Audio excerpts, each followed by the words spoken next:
Assalamu alaikum. Aujourd'hui, on va aborder un sujet qui est sacré, parce qu'il s'agit de Dieu, de Allah. Et c'est un sujet difficile, puisqu'il s'agit de Dieu. Et Allahu Akbar, comme on dit, Allah est le plus grand. Qui sommes-nous pour parler de Dieu, pour comprendre qui il est? En fait, le silence est d'or. Cependant, il faut quand même clarifier certaines choses qui séparent les musulmans et les chrétiens, parce que justement le sujet de Dieu est un sujet épineux qui nous sépare, surtout au niveau de ce qu'on appelle la Trinité. Pour beaucoup, c'est la raison d'être de l'islam. Les chrétiens, Constantin entre autres, auraient falsifié la Bible en apportant la doctrine de la Trinité. D'ailleurs, ce n'est pas seulement une discussion qu'il y a entre musulmans et chrétiens, mais certains chrétiens rejettent ce concept. Alors, ce que je vais faire aujourd'hui, c'est faire un essai, c'est-à-dire essayer de comprendre les choses telles que la Bible et le Coran nous le révèlent, car, comme vous le savez, nous sommes ici pour comparer les livres et pas pour essayer d'attaquer ou même de se défendre. La première chose que nous constatons, c'est qu'effectivement, la Bible ne parle nulle part de la Trinité. Ce qui voudrait dire que invoquer la Trinité pour dire que la Bible a été falsifiée n'est pas forcément un argument valide. La Bible nous dit à 23 reprises qu'il n'y a qu'un seul Dieu. Ésaïe 45, verset 5, « Je suis le Seigneur, il n'y en a pas d'autre. Il n'y a pas d'autre Dieu que moi, la ilaha illallah. » Nous avons vu dans un autre épisode que la shahada juive, donc la confession de foi du judaïsme, nous dit qu'il n'y a pas d'autre Dieu, le Seigneur est unique. Même l'apôtre Paul, qu'on cite souvent comme celui qui aurait falsifié le christianisme, nous dit à 4 reprises, j'en cite juste une ici, à Corinthiens 8, 4, « Il n'y a pas d'autre Dieu que Dieu. » Il est donc très clair que la Bible ne parle que d'un seul Dieu. Autant l'Ancien Testament que le Nouveau, y compris l'apôtre Paul. Cependant, la Bible parle plusieurs fois de Dieu en disant « nous ». À la création, Genèse 1, verset 26, Dieu dit « faisons l'homme à notre image, selon notre ressemblance ».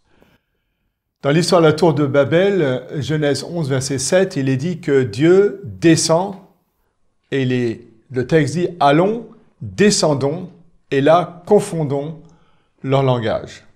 Ésaïe chapitre 6, verset 8, « Et j'entendis la voix du Seigneur qui disait, « Qui enverrons-nous et qui ira pour nous ?» Pourquoi est-ce que Dieu parle-t-il au pluriel? D'ailleurs, c'est quelque chose qu'on a énormément dans le Coran, puisque presque dans tous les textes où Allah parle, il dit « nous », à 2 exceptions, autant que je sache. Pourquoi nous? Certains parlent d'un pluriel de majesté, comme les rois, le roi de France qui disait « nous », ou comme on vous voit en français. Or, il semble, d'après ce que j'ai compris, que le pluriel de majesté n'existait pas dans l'Antiquité. Alors pourquoi ce « nous » ? Eh bien, j'en sais rien. Je sais que quelquefois Dieu dit « nous », et dans le Coran, il y a des exceptions où Dieu dit « je ». Par exemple, Al-Imran, donc la 3e sourate, au verset 55, Allah dit « Ô Jésus, voici, je vais te tuer. Inna mutawafika. T'élever vers moi, te délivrer de ceux qui ne croient pas, et mettre tes partisans au-dessus des mécréants jusqu'au jour de la résurrection. Ensuite, c'est vers moi que sera votre retour, et je jugerai entre vous et sur quoi vous divergiez. » Ici, plusieurs fois, Dieu dit « je », ce qui est une exception dans le Coran. Dieu, Allah, parlant à Jésus. Pourquoi? Je n'en sais rien. Il y a des essais de réponse, on va y revenir, mais continuons sur la Bible où Dieu va oindre, c'est-à-dire choisir Dieu. Un texte bizarre, mais il est là. Hébreux 1, verset 9, « Tu as aimé la justice et haï l'iniquité. C'est pourquoi, ô Dieu, ton Dieu t'a oint d'une huile plus que tes compagnons. » Ceci est une citation d'un psaume.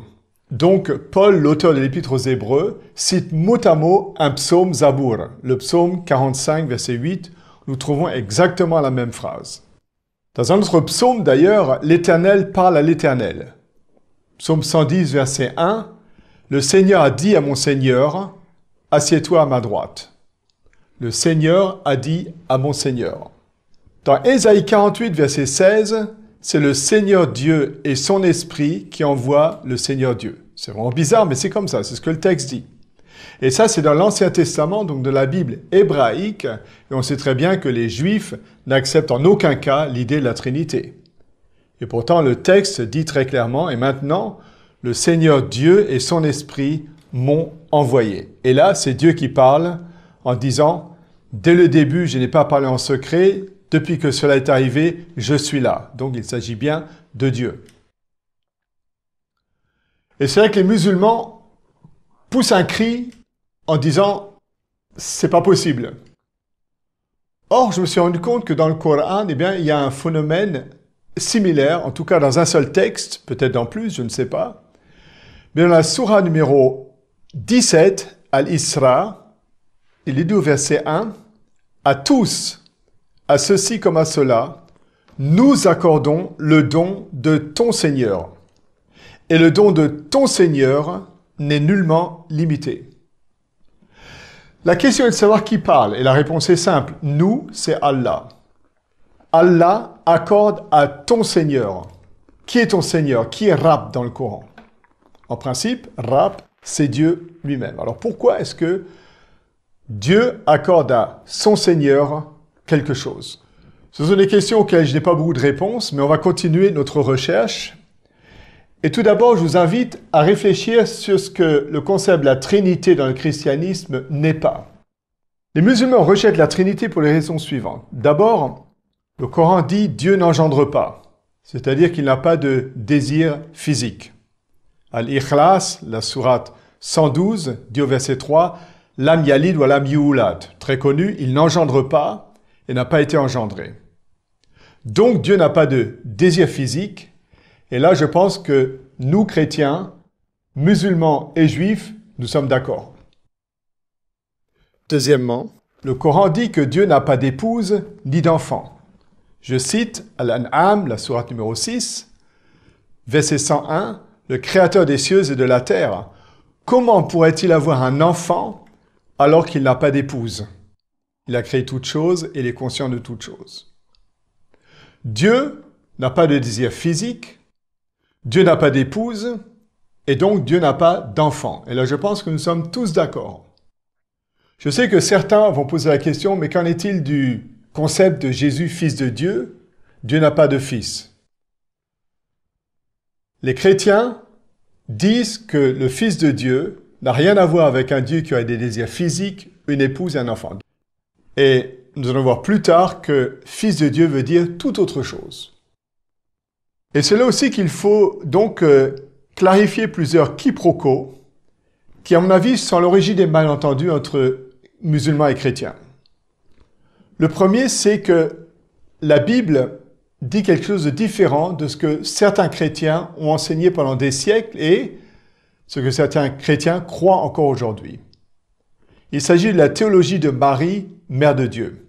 On sait qu'au concile d'Éphèse en 431, Marie a été déclarée Théotokos, celle qui a donné naissance à Dieu. Ceci a été vivement contesté par les chrétiens, surtout un certain Nestor, qui a tellement protesté qu'on a fait un concile juste pour lui, concile de Chalcédoine, en 451. Le premier jour de ce concile, Nestor a essayé de réviser cette doctrine de Maria Théotokos, et ça a été refusé et il a été mis dehors. Très intéressant puisque Nestor va partir, il va aller au Moyen-Orient, et les chrétiens qui n'acceptent pas la doctrine de Marie, Mère de Dieu, vont être ce qu'on appelle les chrétiens nestoriens, et vont se développer surtout à l'époque du Coran. Pourquoi surtout à l'époque du Coran? Parce que c'est en 553, donc à peu près, si vous voulez, à l'époque du Coran, à quelques années près, que l'empereur Justinien va forcer tous ceux qui refusent la doctrine de Marie, Mère de Dieu, à quitter son empire. Et ça a pris plusieurs années, jusqu'à ce qu'ils arrivent en Arabie, au Moyen-Orient, en Asie mineure. Et c'est là que le Coran dit, Dieu n'a pas d'épouse.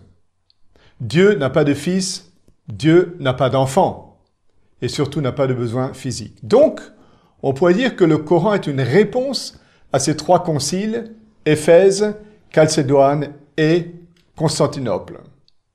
Ça veut dire que lorsque le Coran dit que Dieu n'a pas d'épouse, que Dieu n'a pas d'enfant, et en plus que le Coran condamne l'idée de trois dieux, il le fait dans le contexte de ces hérésies de l'époque qui malheureusement sont encore dans certaines églises aujourd'hui où on appelle effectivement encore Marie, Mère de Dieu. Mais je le répète, ceci n'a rien à voir avec ce que la Bible dit. La Bible dit que Dieu est un point c'est tout. Donc là, il y a un quiproquo entre ce que la Bible dit et ce que certains chrétiens enseignaient à l'époque et ce que malheureusement certains chrétiens enseignent aujourd'hui. Encore une fois, nous sommes ici pour dire ce que la Bible dit en comparaison avec ce que le Coran dit. Et là, on s'aperçoit qu'au niveau de l'unicité de Dieu, les deux livres sont tout à fait d'accord. Ensuite, il y a une confusion sur un autre mot, qui est le mot « personne », puisque les chrétiens disent qu'il y a un Dieu en trois personnes. Et alors ça, c'est un no-go, c'est quelque chose que les musulmans n'acceptent pas. Et je vais vous expliquer la prochaine fois ce que ça veut dire, parce que c'est un grand sujet, effectivement. Pourquoi les chrétiens parlent d'un Dieu en trois personnes? Vous allez voir, je vais essayer de vous expliquer ça, et à mon avis, l'explication est plausible et relativement simple. Il ne faut pas faire les choses compliquées lorsqu'elles sont simples, surtout lorsqu'on a la solution. Et humblement, je pense que la prochaine fois, nous allons éclaircir ce sujet, nous allons être d'accord et nous allons apprendre des choses très intéressantes. Donc, je vous donne rendez-vous à la semaine prochaine. Et encore une fois, merci de nous avoir suivis et je vous souhaite une bonne journée et surtout que la paix de Dieu soit sur vous. Assalamu alaikum.